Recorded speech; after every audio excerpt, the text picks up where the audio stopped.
Mais j'irai. J'irai. Vous êtes confiant là-dessus? Je suis confiant. Les Ivoiriens doivent être traités en pleine égalité. Il n'y a pas plusieurs catégories d'Ivoiriens. Je suis contre cela et je pense que je l'ai démontré. La question relative au président Gbagbo. Alors, le président Gbagbo n'est pas inscrit sur la liste électorale. À quand son inscription sur la liste électorale? Bon, je suis toujours embêté parce qu'on personnalise un peu ce débat. C'est vrai que le président Gbagbo n'est pas n'importe qui, mais ils sont bien nombreux, les Ivoiriens, à la suite de la déchéance de leurs droits civils et politiques qui ne sont pas inscrits sur la liste électorale. Vous savez, ce n'est pas moi, c'est vous qui avez dit à l'article 6, 5 et 6, non, 3 plutôt, que pour s'inscrire sur la liste électorale, il faut 4 conditions. Être ivoirien, avoir 18 ans, juge de ses droits civils et politiques et s'inscrire sur la liste électorale. C'est seule la satisfaction de ces 4 conditions qui confère la qualité d'électeur, qui est la carte qui vous autorise à participer aux élections. Ce n'est pas de mon cru, c'est de vous.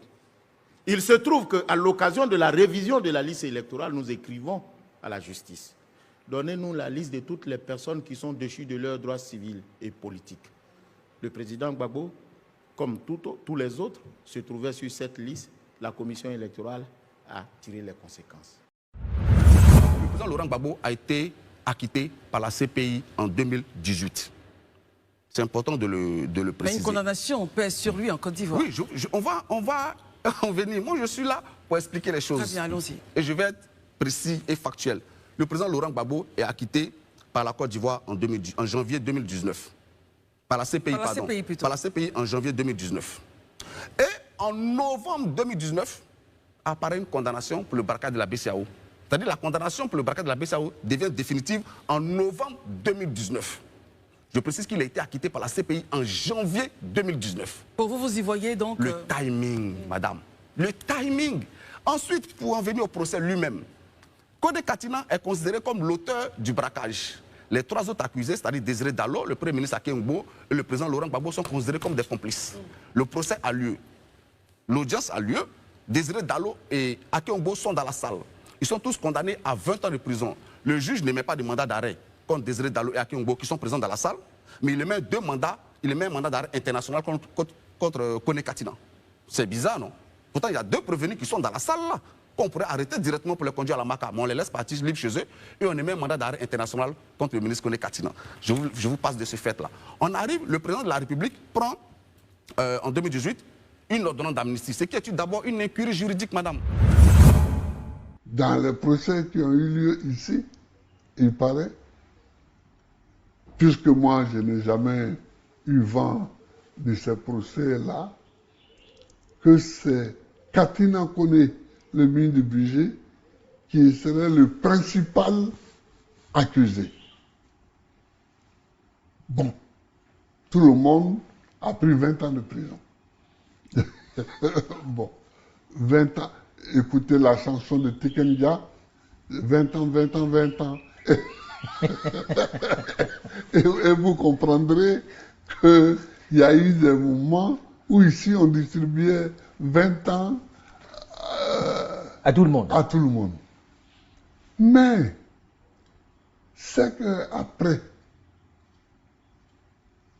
les autres, y compris le principal accusé, sont amnistiés.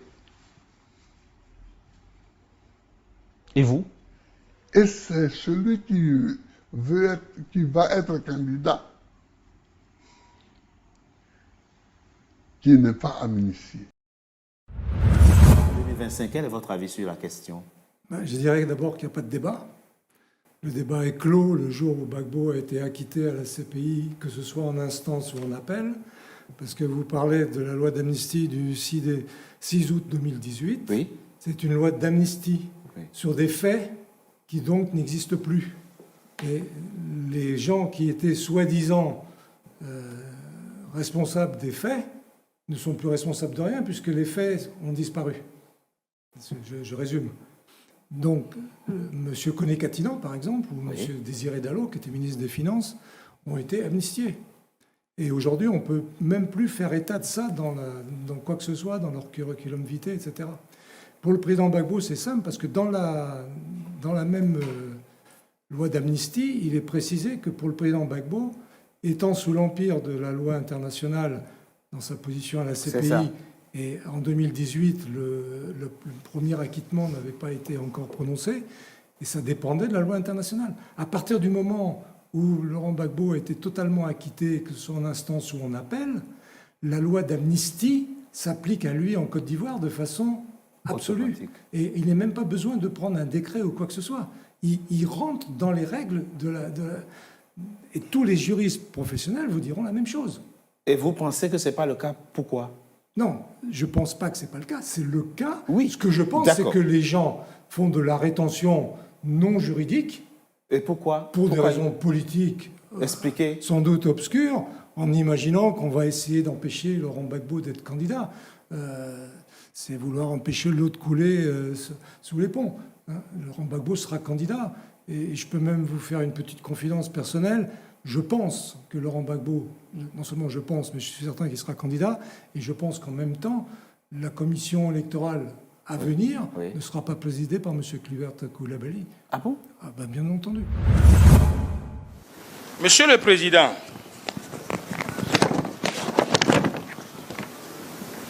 l'article 6 du Code électoral ivoirien nous dit ceci relativement à la liste électorale.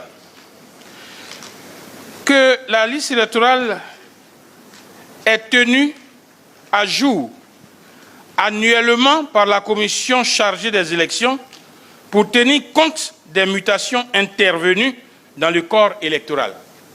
Annuellement, pour tenir compte des mutations. Monsieur le Président, l'article 2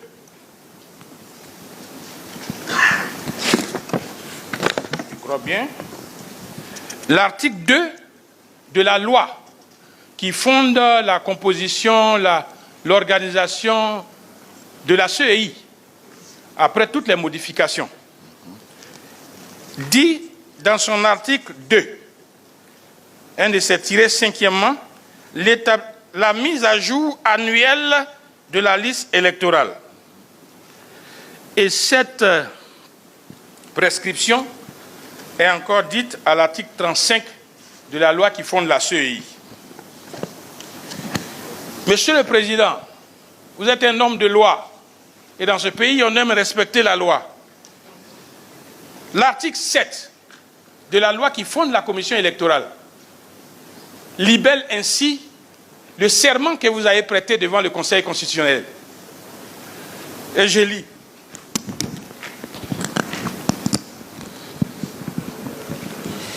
Je m'engage à bien et fidèlement remplir ma fonction, à l'exercer en toute indépendance et en toute impartialité, dans le respect de la Constitution et du Code électoral, et à garder le secret des délibérations des votes, même après la cessation de mes fonctions.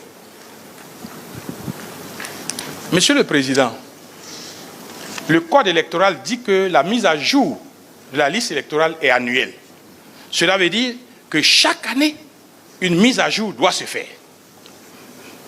La loi qui vous fonde vous dit que c'est annuel. Et vous prêtez serment devant le Conseil constitutionnel pour dire « Je respecterai cette loi ». Et je félicite le Président de la République parce que dans le décret de cette année, il précise que la révision de la liste électorale qui va commencer n'est que la révision pour l'année 2024. Monsieur le Président, le PDCI-RDA, qui est le parti auquel j'appartiens, et je pense avec beaucoup d'autres personnes, que nous attendons et nous insistons pour que pour le respect de la loi, en 2025, il y ait la révision de la liste électorale. Bon, je ne sais pas si on n'a pas fait de point, mais à chaque opération, quand nous finissons, nous faisons nous-mêmes le point. Et ensuite, nous publions ce point aux partis politiques, à la suite d'un séminaire que nous faisons. Et nous rendons compte du contenu de notre séminaire aux partis politiques. Et c'est fort de cela que certains partis politiques, à la suite de nos interventions, ont décidé de nous saisir pour faire état des difficultés qu'ils rencontraient sur la liste électorale. Je voudrais donc vous lire le résultat de nos rencontres avec ces partis politiques. Alors, en son temps, le PDCI, le PPACI ont soulevé beaucoup d'irrégularités sur la liste électorale. Moi, j'ai bien apprécié et j'ai félicité ces partis politiques. Et ces partis politiques nous ont saisis. Nous voulons avoir des réponses à ces préoccupations. Automatiquement, nous avons mis nos services en branle pour trouver les différentes solutions. Ils ont posé le problème des centenaires. Ils ont posé le problème des personnes ayant plusieurs filiations. Ils ont posé le problème des personnes décédées qu'on trouvait sur la liste électorale, et ainsi de suite. Alors, voilà ce qui en est sorti. Nous, on a cru qu'au sortir de cette rencontre, les partis politiques allaient donner les informations à leurs militants, mais je pense que ça n'a pas été fait, et voilà ce qui en est sorti. Donc, quand ils ont posé ces préoccupations, nous avons fait un travail en amont, et nous les avons reçus dans cette salle ici. Les personnes qui étaient présentes, les partis politiques qui étaient présents sont les suivants. Ils étaient au nombre de 10 partis politiques. Il y a le RHDP, le PDCI, le PPACI, LMP, URD, GPP, MGC, AFD, AIRD et UDC. Sur les préoccupations. En son temps, le PDCI et le PPACI avaient considéré qu'il y avait 4201 électeurs présumés être centenaires sur la liste électorale. À la suite, bien entendu, avec les preuves à l'appui, on était tous dans cette salle, un électeur qui disposait d'un dossier dans la base des données de la Commission électorale indépendante au site central, comprenant soit le numéro de l'ancienne CNI, soit le NNI de la nouvelle carte nationale d'identité, ou les deux. Alors, ce faisant, nous avons donc procédé à la rectification comme souhaité, et en définitive, il est resté que 200 électeurs présumés centenaires présents sur la liste électorale à retrouver, sur les 4000 et quelques. Et ces 200, comment il fallait les retrouver? Puisque les uns et les autres, chaque fois qu'ils voient leur nom sur la liste électorale, considèrent qu'il n'y a pas de problème. Alors, en accord avec les partis politiques, on avait dit, à l'occasion de la publication de la liste provisoire, on allait marquer ces 200 personnes et les inviter, mettre devant leur nom, à prendre contact avec la commission électorale indépendante pour venir nous clarifier cette situation. Ou, à défaut, on allait les radier. Voilà ce qui avait été décidé. Concernant la révision de la liste annuelle, mais monsieur le cher maître, moi je suis parfaitement d'accord avec vous. Dans nos attributions, vous avez fait bien de nous le révéler. La commission électorale doit faire le recensement annuel. Mais sauf que, qu'est-ce qu'on a constaté? Il y a une désaffection de la population vis-à-vis de la révision de la liste électorale. Je viens. Alors, l'État met beaucoup d'argent pour s'entendre dire 150, 250 000 personnes qui viennent s'inscrire. Quand nous l'avons constaté, on dit, mais il y a un problème. Comment rentabiliser cet argent que nous dépensons pour amener nos parents à venir s'inscrire sur la liste électorale? La sensibilisation. En principe, dans une démocratie, nul n'est censé ignorer la loi.